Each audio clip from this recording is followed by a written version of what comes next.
Law budget service big budget collection. KSRTC 90 കോടി നേടി record യാത്ര. KSRTC ബഡ്ജറ്റ് ടൂറിസം സെൽ 4 വർഷം പൂർത്തിയാകുമ്പോൾ നേടിയത് 90.33 കോടി രൂപ. 2021 നവംബറിൽ ആരംഭിച്ച PTC വഴി ഇതുവരെ 13.88 ലക്ഷം യാത്രക്കാരാണ് വിവിധ വിനോദ തീർത്ഥാടന കേന്ദ്രങ്ങൾ സന്ദർശിച്ചത്. 2022 13.54 കോടിയായിരുന്നു വരുമാനമെങ്കിൽ ഈ വർഷം ഒക്ടോബർ 31 വരെ 33.06 കോടി നേടി. 245% വർധന. വർഷം തോറും യാത്രക്കാരുടെ എണ്ണവും വരുമാനവും വർദ്ധിക്കുകയാണ്.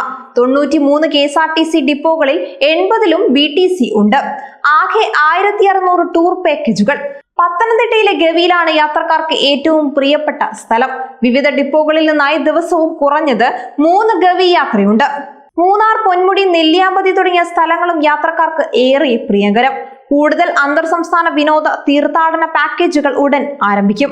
ഊട്ടി, തഞ്ചാവൂർ, കുംഭകോണം, മഹാബലിപുരം തുടങ്ങിയ സ്ഥലങ്ങളിലേക്ക് യാത്രകൾ സംഘടിപ്പിക്കാനാണ് ശ്രമം. കർണാടകയിലെ വിവിധ കേന്ദ്രങ്ങളിലും ലക്ഷ്യമിടുന്നുണ്ട്. PTCക്കായി KSRTC പ്രത്യേകം നവീകരിച്ച 150 ബസ്സുകൾ എത്തിക്കുന്നത് ഏറെ ഗുണം ചെയ്യും. 10 ഇതിനകം വിവിധ ഡിപ്പോകളിൽ നിന്ന് നൽകി. യാത്രക്കിടെ ബസ് കേടായി കാട്ടിൽ കുടുങ്ങുന്ന സംഭവമുണ്ട്. ഇത് BTCയെ പിന്നോട്ടടിക്കുമെന്ന് ആശങ്കയുണ്ടായിരുന്നു. അന്തർ സംസ്ഥാന സർവീസുകൾക്കായി ഡീലക്സ് ബസ്സുകൾ, സെമി സ്ലീപ്പർ സൗകര്യമുള്ള ബസ്സുകൾ എന്നിവ ആവശ്യമാണ്.